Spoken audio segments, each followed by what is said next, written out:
Hello, नमस्कार, जय हिंद। भाई, आज की जो हमारी क्लास रहने वाली है क्लास 10th के बच्चों के लिए इलेक्ट्रिसिटी चैप्टर, जो बहुत इंपॉर्टेंट भी है क्योंकि इसके कुछ न्यूमेरिकल्स जैसे कि आपके रेजिस्टेंस के बारे में बहुत ज़्यादा कंफ्यूजन क्रिएट करते हैं। काफ़ी सारे बच्चों के साथ में ये प्रॉब्लम रहती है कि वो नहीं समझ पाते कि कब हमें जो सर्किट दे रखा है यानी कि रेजिस्टेंस दे रखे हैं, कब वो सीरीज में होंगे, कब वो पैरेलल में होंगे।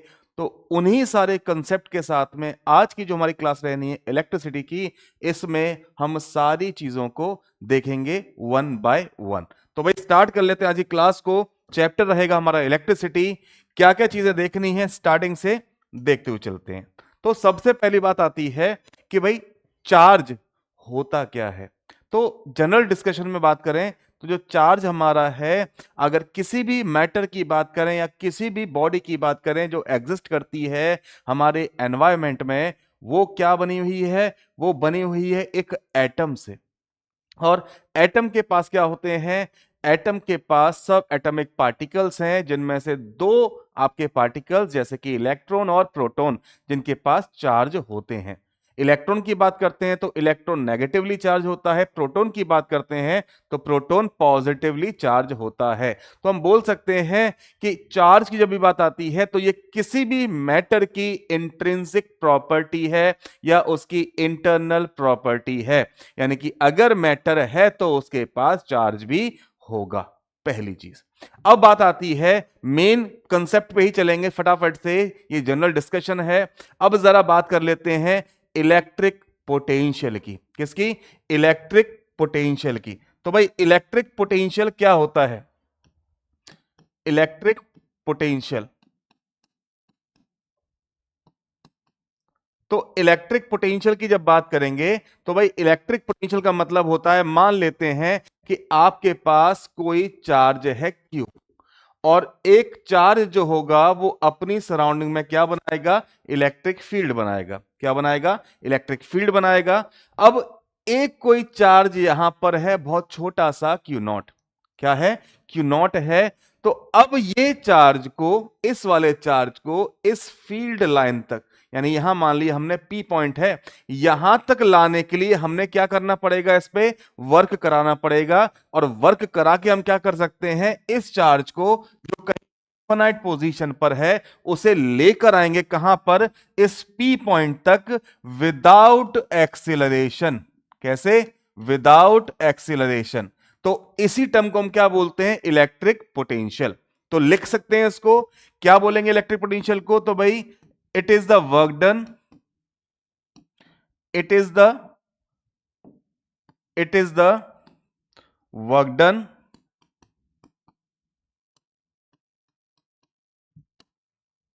in bringing a charge, in bringing a charge from infinity to a point at the electric field. ठीक है, कहां तक लाना है? इलेक्ट्रिक फील्ड तक लेके आना है। तो पोटेंशियल जो आपका होगा, इलेक्ट्रिक पोटेंशियल ईपी बराबर किसके होगा? आपका कितना वर्क डन किया पर यूनिट चार्ज कितना था। और इलेक्ट्रिक पोटेंशियल की जो यूनिट होती है, ऐसा यूनिट, वो होती है हमारी वोल्ट। क्या होती है? वोल्ट होती है। अब यहां पर मैंने पोटेंशियल बताया, मैं आपको चार्ज भी एक बार समझा दे रहा हूं। तो देखिए जरा, इलेक्ट्रिक चार्ज क्या होता है? Electric charge,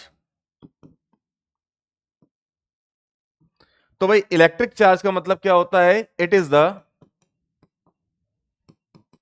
internal property, internal property of any matter due to which, due to which it creates an electric field around it। ठीक है, क्या है ये? ये एक इंटरनल प्रॉपर्टी है जिसकी वजह से क्या करता है? ये एक इलेक्ट्रिक फील्ड बनाता है किसी भी मैटर की सराउंडिंग में। तो कोई भी मैटर है, मान लेते हैं ये आपका एक मैटर है और ये मैटर पॉजिटिवली चार्ज है। इसकी सराउंडिंग में ये जो खाली जगह दिख रही है, जैसे कि एक फील्ड होती है पूरी, वैसे यहां भी क्या है, एक फील्ड है पूरी, एक खाली जगह है, जिसको हम क्या बोलते हैं, इलेक्ट्रिक फील्ड बोलते हैं। क्या बोलते हैं, इलेक्ट्रिक फील्ड बोलते हैं। अब इसी फील्ड से क्या मालूम पड़ेगा कि ये किसी चार्ज के साथ में अट्रैक्शन कर रहा है या रिपल्शन कर रहा है। मतलब कोई दूसरा पार्टिकल जो चार्ज पार्टिकल है वो इसकी फील्ड में आएगा तो हो सकता है ये उसके साथ में अट्रैक्शन करे, हो सकता है इसके साथ में रिपल्शन करे। तो यहां से ये बात मालूम होनी चाहिए कि किसके साथ ये अट्रैक्शन कर सकता है और किसके साथ ये रिपल्शन कर सकता है। तो भाई अट्रैक्शन कब करेगा, रिपल्शन कब करेगा, ये कब मालूम पड़ेगा, जब हमें ये मालूम पड़ जाएगा कि चार्ज होते कितने टाइप के हैं। तो यहां पर मैं आपसे बात करूं तो चार्ज जो होते हैं बेसिकली वो दो टाइप के होते हैं। Charges are of two types. ठीक है, कितने टाइप के हैं, दो टाइप के हैं। पहला पॉजिटिव चार्ज एंड दूसरा नेगेटिव चार्ज। ठीक है, कितने टाइप के हो गए, दो टाइप के हो गए। एक हो गया आपका पॉजिटिव चार्ज और एक हो गया आपका नेगेटिव चार्ज। अब कौन से चार्ज अट्रैक्शन शो करेंगे, कौन से चार्ज रिपल्शन शो करेंगे। तो पॉजिटिव पॉजिटिव की जब बात होगी, ठीक है, पॉजिटिव चार्ज एक ले लिया, ये पॉजिटिव चार्ज है, और एक और ले लिया, वो भी कैसा है, पॉजिटिव है। इन दोनों में क्या होगा, इन दोनों में रिपल्शन होगा। क्या होगा, रिपल्शन होगा। या फिर एक नेगेटिव ले लिया, दूसरा भी नेगेटिव चार्ज ले लिया, इन दोनों में भी क्या होगा, इन दोनों में भी रिपल्शन होगा। क्या होगा, रिपल्शन होगा। लेकिन पॉजिटिव और नेगेटिव में क्या होगा, अट्रैक्शन होगा। क्या होगा, अट्रैक्शन होगा। मतलब क्या है कहने का, कि जो लाइक चार्ज होते हैं, like charge repel each other, like charge repel each other, और second unlike charge, unlike charge attract each other. ठीक है, unlike charge attract each other, यानी कि लाइक चार्ज जो होंगे वो क्या करेंगे, रिपेल करेंगे, यानी positive positive repulsion, negative negative repulsion. लेकिन जो अनलाइक चार्ज होंगे यानी कि पॉजिटिव नेगेटिव अट्रैक्शन, और नेगेटिव पॉजिटिव भी अट्रैक्शन शो करते हैं। ठीक है, तो ये जनरल बात हुई किसके लिए, इलेक्ट्रिक चार्ज के लिए। साथ में यहां पर एसआई यूनिट की बात करें तो भाई जो एसआई यूनिट है चार्ज की, एसआई यूनिट ऑफ चार्ज वो आपकी होती है कूलम, जिसे कैपिटल सी से हम शो करते हैं। ठीक है, किससे करते हैं, कैपिटल सी से शो करते हैं। ठीक है, तो ये बात होगी किसके लिए, इलेक्ट्रिक चार्ज के लिए। और इससे पहले हमने बात कर ली है इलेक्ट्रिक पोटेंशियल के लिए। ठीक है, तो यहां तक चीजें क्लियर हो गई होंगी, चार्ज क्या है, पोटेंशियल क्या है। आगे बात करते हैं आपसे इलेक्ट्रिक करंट के बारे में। इलेक्ट्रिक करंट, तो भाई इलेक्ट्रिक करंट बेसिकली हम किसको बोलते हैं, कि चार्ज जो फ्लो कर रहा है उसकी रेट क्या है, मतलब कितना चार्ज फ्लो कर गया कितने टाइम में, दैट इज कॉल्ड, हम पता कर सकते हैं कि कितना इलेक्ट्रिक करंट वहां से फ्लो करके गया है। तो यहां पर क्या बोल सकते हो आप, the rate of flow of charge, क्या, the rate of flow of charge is called electric current. तो क्या आ जाएगा यहां पर, the rate of flow of, the rate of flow of charge is called electric current. ठीक है, क्या है, rate of flow of charges हम क्या बोलते हैं, इलेक्ट्रिक करंट बोलते हैं। तो यहां से करंट को शो करते हैं हम कैपिटल आई से। Rate of flow of charge है, यानी ऊपर आ गया चार्ज, नीचे आ गया आपका टाइम। तो आई इज इक्वल टू क्या हो गया आपका, क्यू अपॉन टी। ठीक है, ये हो गया आपका फॉर्मूला। और यहां से जो इसकी यानी कि इलेक्ट्रिक करंट की एसआई यूनिट होती है वो याद रख लेना, एम्पियर होती है। या फिर इसे कैपिटल ए से भी शो करते हैं या फिर एएमपी से भी शो करते हैं। ठीक है, अब यहां से ये तो बात हो गई एसआई यूनिट की। किसकी बात हो गई? एसआई यूनिट की। लेकिन यहां से मैं अगर एक चीज पूछूं आपसे कि भाई Q इज इक्वल टू यहां से क्या हो जाएगा, तो Q इज इक्वल टू यहां से I, क्या हो जाएगा? I इंटू में T, क्या आ जाएगा? I इंटू में T। अब हमें यह पता है कि चार्ज की जो एसआई यूनिट होती है वो कूलम होती है, लेकिन अगर इस फॉर्मूले के अकॉर्डिंग देखिए तो क्या कूलम निकलेगी? तो यहां पर देखो आई मतलब क्या होता है? आई की यूनिट हमारे पास क्या है? एम्पियर। क्या है? एम्पियर। इनटू में है, यानी कि क्या आ गई यहां से? सेकंड। तो भाई अगर डिराइव यूनिट की बात करेगा तो चार्ज की यूनिट क्या है? एम्पियर इनटू सेकंड, जो किसके इक्विवेलेंट है? तो भाई इक्विवेलेंट है ये कूलम के। ठीक है, किसके इक्विवेलेंट है? कूलम के। तो ऐसा नहीं है कि आपको एक ही यूनिट याद रखनी है, ऐसा यूनिट होगी आपकी क्या? कूलम। लेकिन इसकी डिराइव यूनिट जो फॉर्मूले से निकली है वो क्या होगी आपकी? Ampere into second. ध्यान रख लेना, ये बात होगी आपकी इलेक्ट्रिक करंट के बारे में। ठीक है, आगे देखो जरा, आगे बात करते हैं आपसे इलेक्ट्रिक सर्किट्स के बारे में। तो इलेक्ट्रिक सर्किट में सबसे पहले होता क्या? इलेक्ट्रिक सर्किट तो ये क्लोज पाथ होता है जिस पाथ पे करंट फ्लो कर सकता है। क्या है ये? एक क्लोज पाथ है। जैसे कि मैंने यहां पर बना दिया, यहां पर सेल ले लिया, यहां पर एक स्विच ले लिया या की ले ली, यहां पर हमने एक बल्ब लगा दिया और ये हमने बंद कर दिया। तो क्या हो गया? ये एक क्लोज पाथ हो गया जिसमें इलेक्ट्रिक करंट ट्रेवल कर सकता है। ट्रेवल कैसे करेगा? बड़ी वाली लाइन के लिए याद रखना ये पॉजिटिव टर्मिनल होता है, छोटी वाली की याद रखना ये नेगेटिव टर्मिनल होता है। तो इसमें जो इलेक्ट्रिक करंट है आई, उसकी डायरेक्शन क्या होगी? पॉजिटिव से नेगेटिव की तरफ। कहां से? पॉजिटिव से नेगेटिव की तरफ। अगर बात करें चार्ज की, तो चार्ज का ध्यान रख लेना, चार्ज होता है आपका अपोजिट, यानी कि इलेक्ट्रॉन चलेंगे आपके नेगेटिव से पॉजिटिव के लिए। क्या? इलेक्ट्रॉन चलेंगे आपके नेगेटिव से पॉजिटिव के लिए, और करंट जाएगा आपका पॉजिटिव से नेगेटिव के लिए। ठीक है, तो ये क्या हो गया आपका? एक क्लोज पाथ हो गया जिस पाथ में या जिस रास्ते से इलेक्ट्रिक करंट चल सकता है। ठीक है, इलेक्ट्रिक करंट चल सकता है। ऐसा नहीं है कि यहां से कूद के चला जाएगा, ये कोई एथलीट नहीं है तो दौड़ लगाएगा या कूदेगा, हाई जंप या लॉन्ग जंप कर सकता हो। उसे क्या चाहिए? एक क्लोज पाथ चाहिए चलने के लिए। तो क्लोज पाथ मिल गया, उस क्लोज पाथ को हम क्या बोलते हैं? इलेक्ट्रिक सर्किट बोलते हैं। ठीक है, तो इलेक्ट्रिक सर्किट क्या है? It is a close path, it is the path, it is closed path in which electric current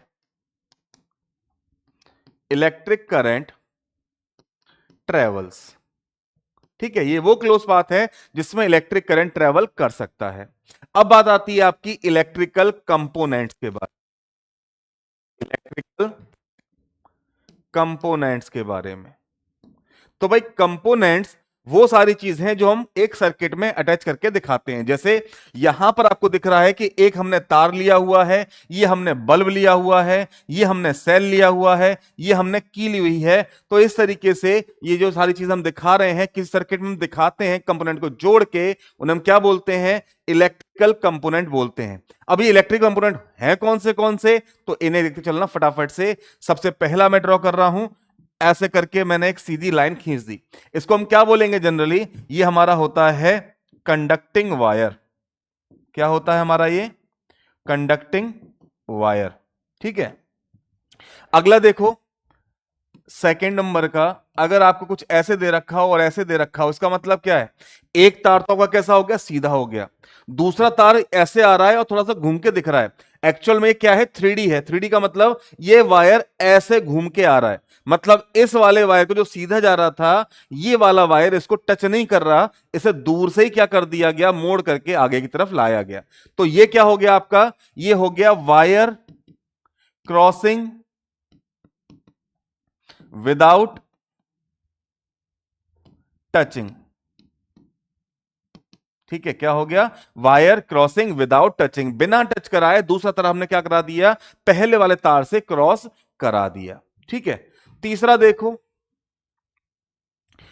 तीसरा ये वायर और साथ में हमने ऐसे करके और ये ऐसे दिखा दिया। अब यहां पर क्या हो रहा है? ये जो वायर है, इस वायर को हमने क्या कर दिया? इससे कनेक्ट कर दिया। क्या कर दिया, वायर कनेक्ट कर दिया। तो क्या हो जाएगा, ये कनेक्ट हो गया, कनेक्टिंग वायर। ठीक है, क्या हो गया, कनेक्टिंग वायर। ये कंडक्टिंग वायर था, ये कनेक्टिंग वायर, एक वायर कनेक्शन भी बोल सकते हो उसको। ठीक है, तीसरा हो गया। चौथा देखिए, कुछ ऐसे दे रखा है, तो ये तो सबको मालूम होगा, क्या बोलते हैं इसको, रेजिस्टेंस बोलते हैं। क्या बोलते हैं, रेजिस्टेंस, या फिर रेजिस्टेंस प्रॉपर्टी है। डिवाइस का नाम क्या होता है, रजिस्टर होता है। ठीक है, डिवाइस का नाम क्या होता है, रजिस्टर, और डिवाइस की प्रॉपर्टी का नाम क्या होता है, रेजिस्टेंस होता है। ठीक है, पांचवा देखो, कुछ ऐसे दे रखा है और एक एरो ऐसे खींच दिया, या फिर कुछ ऐसे ही ये दे रखा है और एक एरो ऐसे लाके इस पे गिरा दिया। इन दोनों का ही मतलब क्या होता है, इन दोनों का ही मतलब होता है रियोस्टेट। क्या होता है, रियोस्टेट, या फिर क्या बोलते हैं इसी को हम, वेरिएबल, वेरिएबल रेजिस्टेंस, या वेरिएबल रजिस्टर बोलते हैं। वेरिएबल क्यों, क्योंकि इसकी वैल्यू को हम क्या कर सकते हैं, चेंज कर सकते हैं। ये जो रेजिस्टेंस था या ये जो रजिस्टर था, इसकी वैल्यू फिक्स रहती है, लेकिन इसको क्या कर सकते हैं हम, इसको स्क्रॉल करा के, इसको स्लाइड करा के इसकी वैल्यू को कम या ज्यादा हम कर सकते हैं। इसलिए क्या बोलते हैं इसको, वेरिएबल रेजिस्टेंस बोलते हैं, या फिर इसका नाम क्या होता है, रियोस्टेट होता है। ठीक है, आपके अभी 5 पॉइंट हो गए। 6 देखिए, अगर ऐसे हमने ड्रॉ कर दिया तो ये क्या हो गया, आपका सेल हो गया, और अगर ऐसे करके ड्रॉ कर दिया तो ये क्या हो गई आपकी, ये बैटरी हो गई। क्या हो गई, ये बैटरी हो गई। और बैटरी कितने सेल की है ये कैसे पता करोगे, तो देखो जरा, ये और ये वाला पॉइंट मिला के हो गया एक सेल, दूसरा सेल आपका ये वाला, तीसरा सेल आपका ये वाला। तो टोटल ये जो बैटरी है ये कितने सेल की है, ये 3 सेल से मिलके बनी हुई बैटरी है। कितने सेल से, 3 सेल से मिलके बनी हुई बैटरी है। ठीक है, तो ये बैटरी का हो गया सिंबल, ये किसका हो गया, आपका सेल का हो गया। आगे देखिए 8th नंबर पे, या तो ऐसे शो कर देगा आपको, या फिर ऐसे शो कर देगा। इसका मतलब क्या है, ये ओपन की है। क्या है, ओपन की, ओपन की, या फिर बोल सकते हो कि स्विच ऑफ है अभी, है ना, स्विच ऑन नहीं है, स्विच ऑफ है। इसकी वजह से करंट सर्किट में ट्रेवल नहीं करेगा, क्योंकि सर्किट क्या है, अभी ब्रेक है। ठीक है, क्लोज नहीं है। लेकिन अगर आपका यही फिगर कुछ ऐसे आ जाए, बीच में डॉट लगा हो, या फिर कुछ ऐसे बना दिया और फिर कुछ ऐसे इसको टच करते हुए ऐसे दिखा दिया, ये होता है आपका क्लोज की। क्या होता है, क्लोज की होता है। और क्लोज की का मतलब स्विच ऑन है सर्किट का, यानी कि आपका सर्किट क्या है, क्लोज है। और सर्किट क्लोज है, इसका मतलब उसमें करंट अब ट्रेवल कर सकता है। अगला देखिए, अगर ऐसे शो कर दिया तो ये क्या है, आपका अमीटर है। क्या है, आपका अमीटर।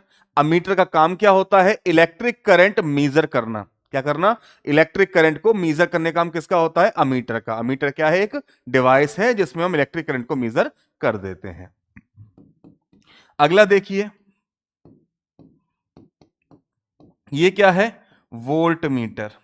क्या है, वोल्ट मीटर। वोल्ट मीटर क्या करता है, पोटेंशियल डिफरेंस को मेजर करता है वोल्टेज में। ठीक है, अगला देखिए, ये क्या है आपका, जी मतलब ये गैल्वेनोमीटर। क्या है, गैल्वेनोमीटर। इसका काम क्या है, ये करंट की डायरेक्शन बता देता है और स्मॉल अमाउंट ऑफ करंट को मेजर भी कर सकता है। और साथ में गैल्वेनोमीटर को ही हम क्या कर सकते हैं, कन्वर्ट कर सकते हैं, किसमें, अमीटर में और वोल्ट मीटर में। कैसे करोगे, गैल्वेनोमीटर में जब हम स्मॉल रेजिस्टेंस लगा दें, वो भी कैसे, पैरेलल में, तो क्या बन जाएगा वो, अमीटर। और अगर इसी में हाई रेजिस्टेंस लगा दें और सीरीज में लगा दें, तो वो क्या बन जाएगा, वोल्ट मीटर। ठीक है, तो ये क्या हो गए, आपके इलेक्ट्रिकल कंपोनेंट्स हो गए जो हम यूज करते हैं हमारे किसी भी सर्किट में शो करने के लिए। ठीक है, चलो आगे देखिए। अब जरा, अब बात आ जाती है आपकी ओम्स लॉ के बारे में। तो भाई ओम्स लॉ हमें क्या बताता है, तो भाई ओम ने यह बताया था बहुत स्मॉल अमाउंट ऑफ करंट के लिए, कि जब भी जो आपका टेम्परेचर है, टेम्परेचर कांस्टेंट होगा, at constant temperature constant temperature पे जो आपका इलेक्ट्रिक करंट है और जो पोटेंशियल डिफरेंस है, ये दोनों क्या होते हैं, एक दूसरे के डायरेक्टली प्रोपोर्शनल होते हैं। ठीक है, कब? At constant temperature. At constant temperature I directly किसके होता है? V के। ठीक है, कब? ध्यान रख लेना, कांस्टेंट टेम्परेचर होना चाहिए। तो अगर I डायरेक्टली V के है तो क्या V डायरेक्टली I के नहीं होगा? है, I हमारा क्या है? डायरेक्टली प्रोपोर्शनल है V के, तो V भी तो I के डायरेक्टली प्रोपोर्शनल ही बैठेगा। तो जब I भी डायरेक्टली प्रोपोर्शनल है तो यहां से हम क्या बोल सकते हैं, जब इसको हटा के इक्वल लगाएंगे तो क्या आएगा? एक कांस्टेंट आ जाएगा R, और साथ में क्या है आपका I, यानी V इज इक्वल टू क्या आ गया आपका? आई आर, जिसमें R क्या है आपका? Resistance, coefficient of resistance. ठीक है, और रेजिस्टेंस क्या होता है? करंट को जो अपोज करे, करंट के फ्लो को जो अपोज करता है उसे क्या बोलते हैं हम? रेजिस्टेंस बोलते हैं। तो V इज इक्वल टू हमारा फॉर्मूला क्या बनता है? आई आर बनता है। और रेजिस्टेंस मैं यहां लिख देता हूं, रेजिस्टेंस क्या होता है भाई? द प्रॉपर्टी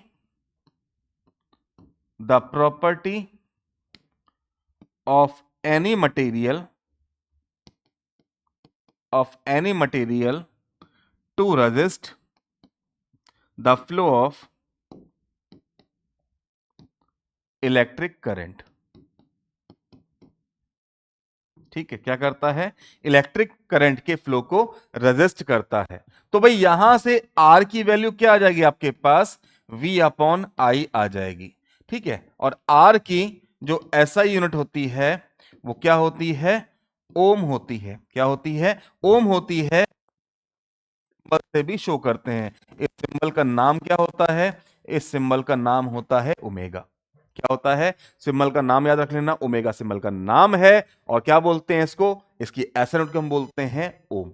ठीक है, क्योंकि ओम ने ही बताया अपने लॉ के थ्रू, तो नाम इसकी एसआई यूनिट भी हो गई, जिसे हम ओम बोलते हैं। तो यहां तक समझ में आ गया होगा। ये बात होगी किसके लिए? हमारे ओम्स लॉ के लिए। आगे देखिए, अब जरा आगे बात करते हैं आपसे कॉम्बिनेशन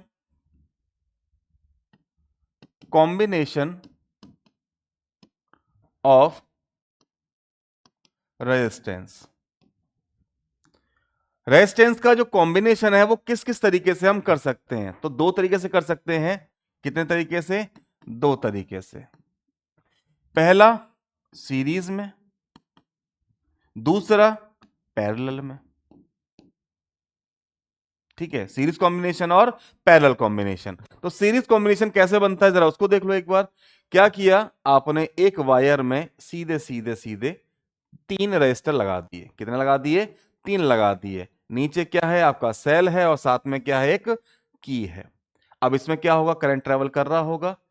ठीक है, तो जब करंट ट्रेवल कर रहा होगा इस कंडीशन में होगा क्या, जरा उस बात को एक एक करके समझ लेना।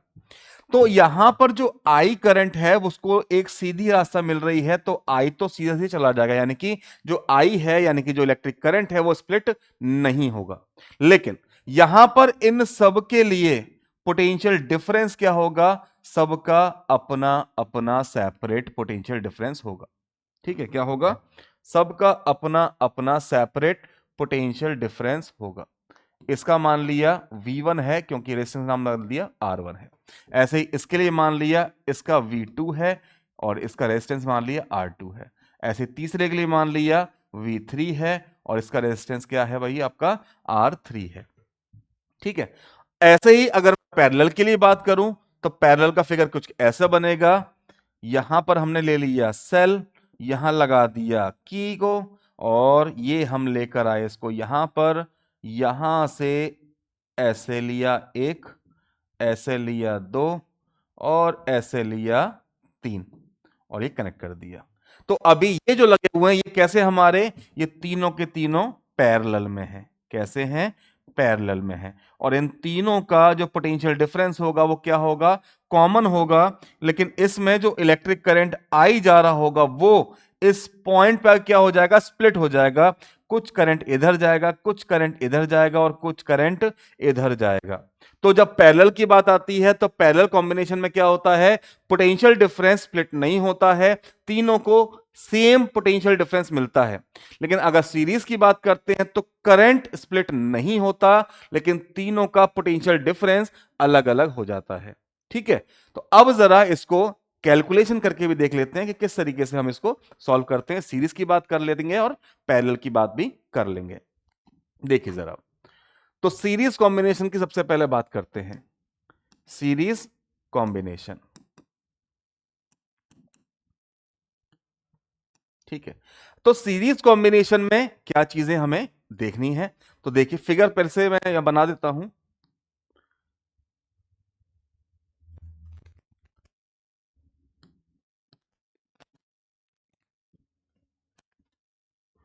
यहां पर ये रेजिस्टेंस है मेरा आर,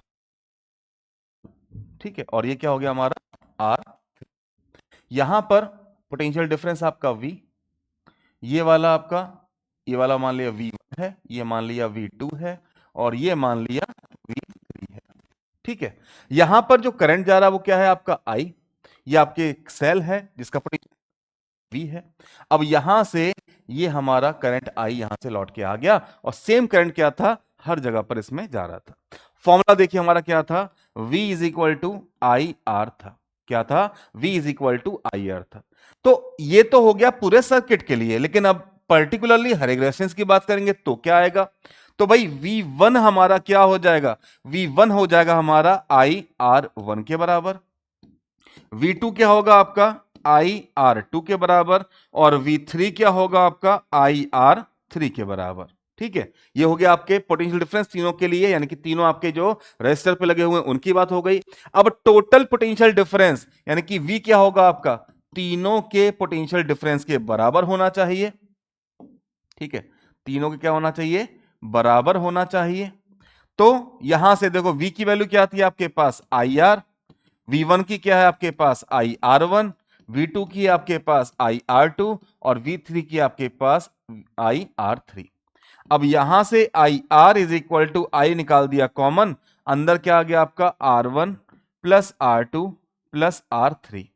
आई से आई कैंसिल हो गया, तो R इज इक्वल टू क्या आ गया आपके पास R one plus R two plus R three.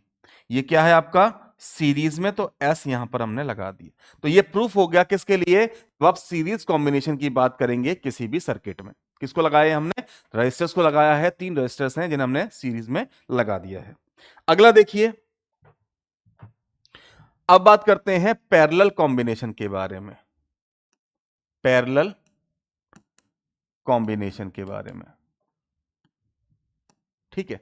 तो भाई पैरेलल कॉम्बिनेशन की बात करेंगे तो वहां पर हमें क्या देखना है, तो भाई पैरेलल कॉम्बिनेशन में ध्यान रखना, सबसे पहली बात आपको सर्किट बनाना आना चाहिए। सर्किट अब मैंने कुछ इस तरीके से बना दिया।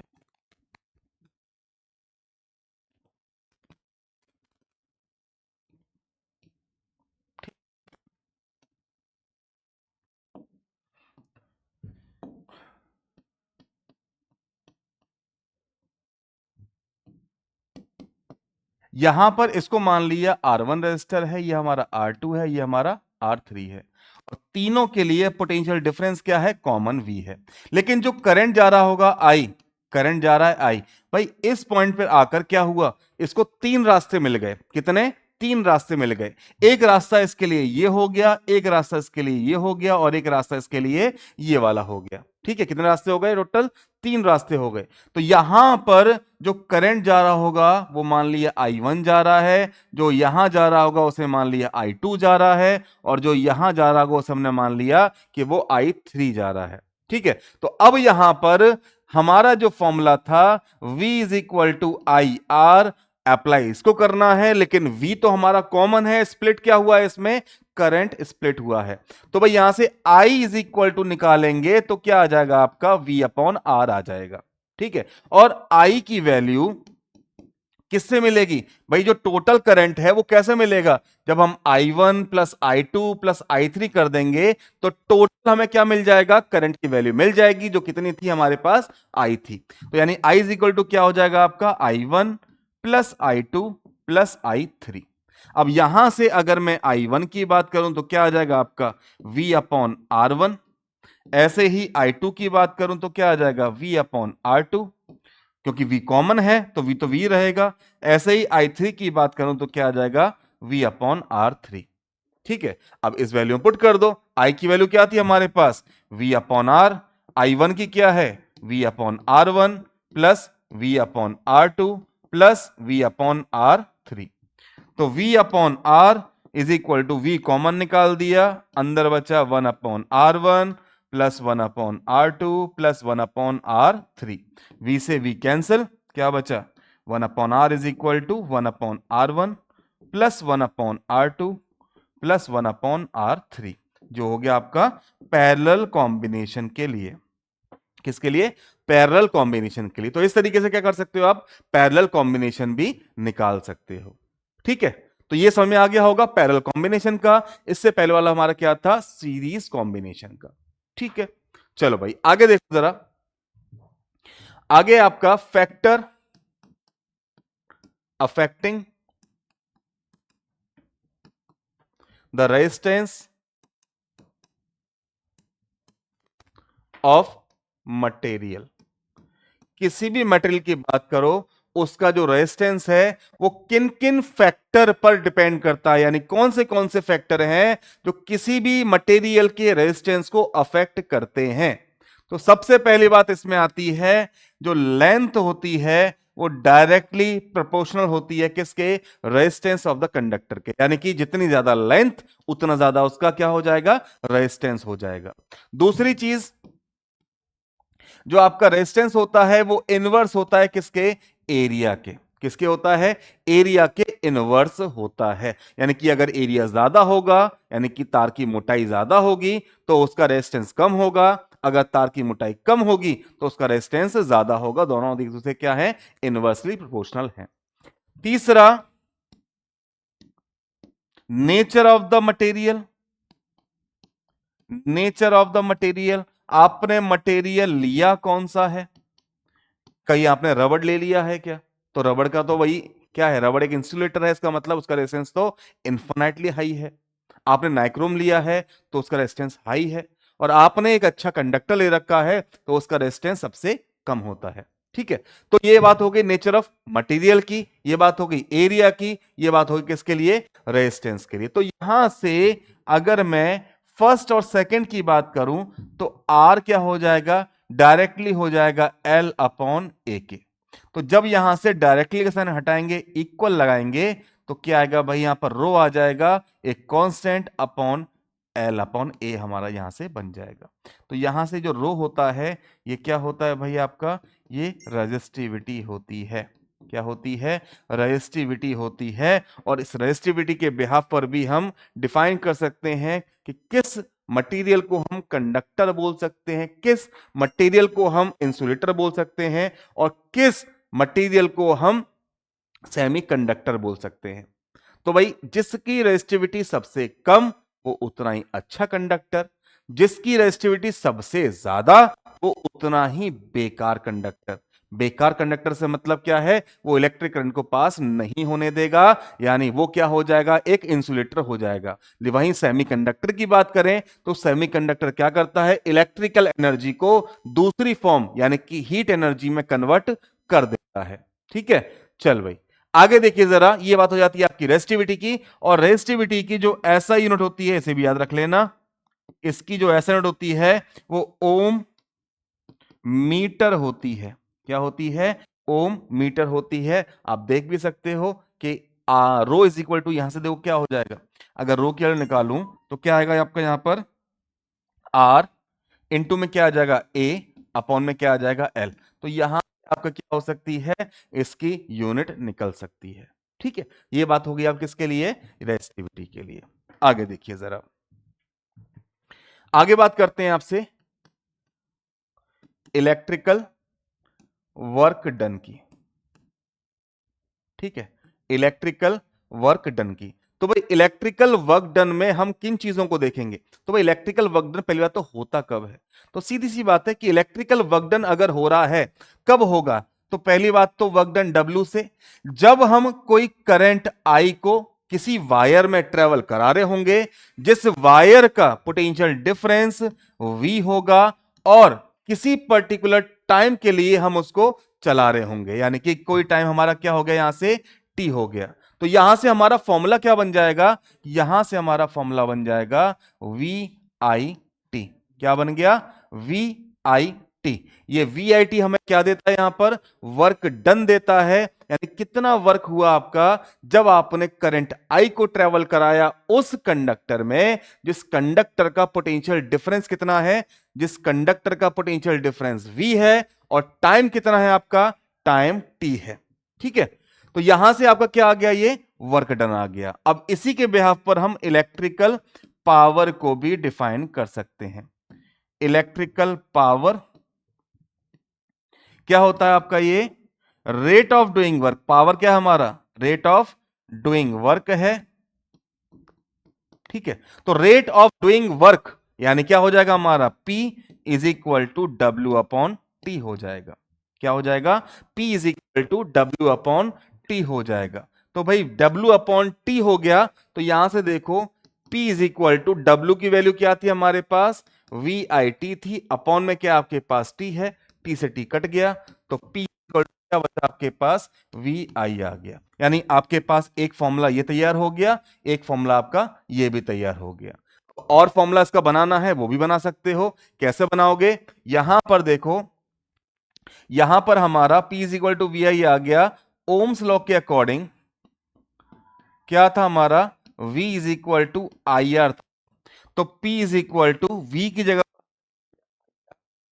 क्या है आपका I, इक्वल टू क्या हो जाएगा आपका, आई स्क्वायर आर हो जाएगा। क्या हो जाएगा, आई स्क्वायर आर हो जाएगा।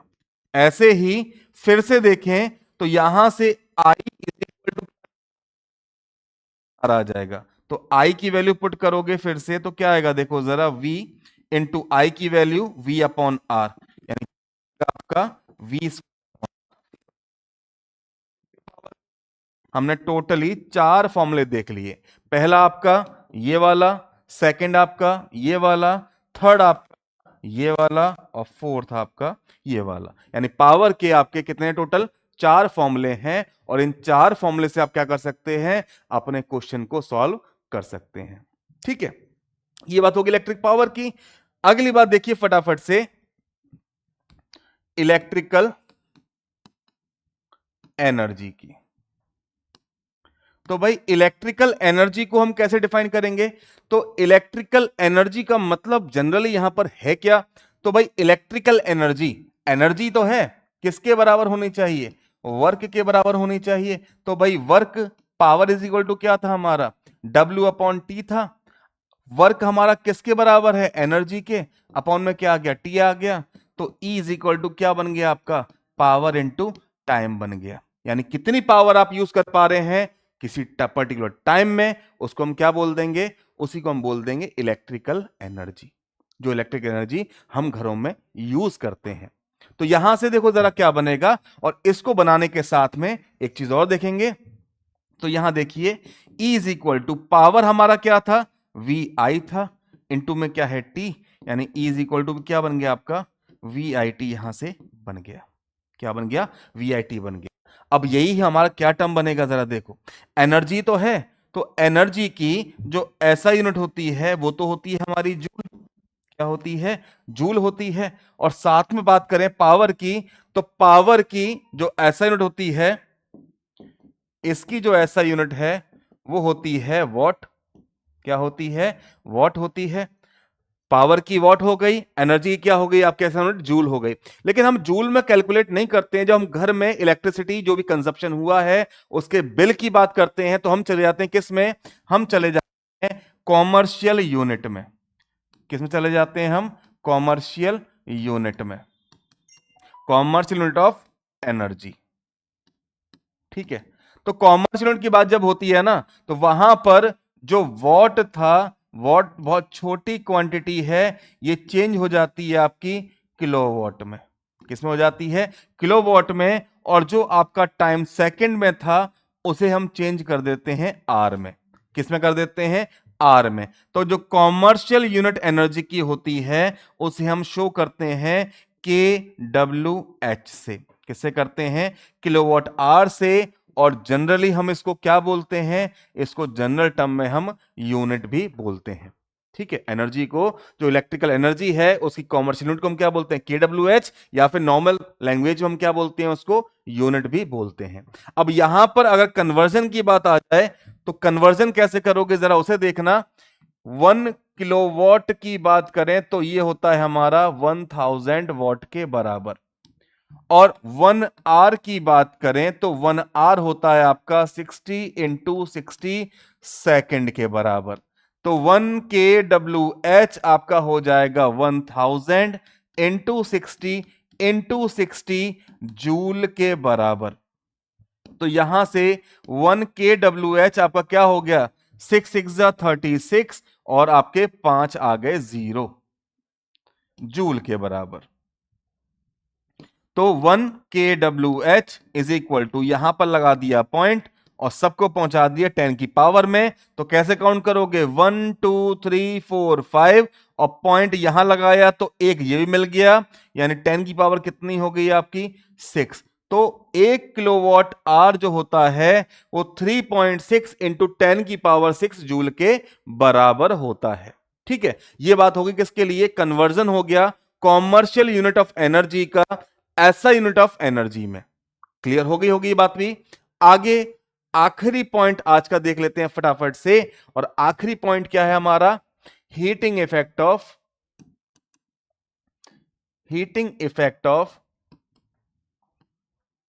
इलेक्ट्रिक। तो भाई हीटिंग इफेक्ट का मतलब क्या होता है, जो इलेक्ट्रिक करंट किसी वायर में जब ट्रेवल करता है तो वो अपना एक और इफेक्ट शो करता है, जिस इफेक्ट को हम क्या बोलते हैं, हीटिंग इफेक्ट। ठीक है, यानी कि वो हीट प्रोड्यूस करता है, और बेसिकली ये किस में शो होता है, तो बेसिकली हम इसको देखते हैं सेमीकंडक्टर में। जैसे कि नाइक्रोम हो गया, टंगस्टन हो गया, तो इनमें हम इलेक्ट्रिक करंट का क्या देखते हैं, हीटिंग इफेक्ट देखते हैं। और ये जो हीटिंग इफेक्ट है ये हमने किसने दिया, ये हमें दिया जूल ने, इसलिए क्या बोलते हैं इसको, joules law of heating effect. ठीक है, तो ये जो हीटिंग इफेक्ट है ये हमें कैसे मिलता है, एच से शो करते हैं। तो भाई हीट की बात करें, हीट भी क्या आपकी एनर्जी ही तो है, और हीट अगर एनर्जी है तो यानी कि ये वर्क के बराबर होनी चाहिए, और वर्क हमारा किसके बराबर था, वर्क हमारा बराबर था VIT के। लेकिन यहां पर बेसिकली जो आपकी हीटिंग इफेक्ट जो शो हो रहा है वो बेसिकली रेजिस्टेंस पे भी तो डिपेंडेंट है, क्योंकि रेजिस्टेंस अगर ज्यादा होगा, ज्यादा अपोज करेगा, तो वो इलेक्ट्रिक करंट को हीटिंग इफेक्ट में कन्वर्ट करेगा, यानी कि हीट एनर्जी में कन्वर्ट करेगा। तो यहां से V इज इक्वल टू हमें पता है कि हमारा IR होता है, तो H इज इक्वल टू हमारा V की जगह लग गया IR, इनटू में क्या है आपके पास IT, तो H इज इक्वल टू क्या हो जाएगा, I²RT। क्या हो जाएगा, I²RT, और इसकी भी ऐसा नोट क्या होती है आपकी, जूल ही होती है। तो ये हो गया आपका क्या, heating effect of electric current. तो भाई ये थी हमारी आज की क्लास।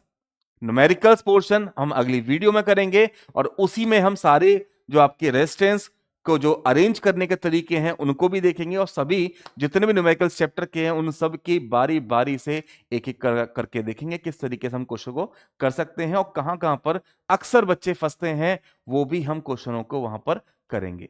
तो भाई ये थी आज की क्लास, कैसी लगी एक बार कमेंट करके जरूर बताइएगा, पसंद आई तो एक बार लाइक जरूर कर दीजिएगा, और अभी तक आपने चैनल को सब्सक्राइब ना किया हो तो भाई एक बार सब्सक्राइब भी कर लेना, और अपने दोस्तों के साथ में वीडियो को शेयर भी कर देना।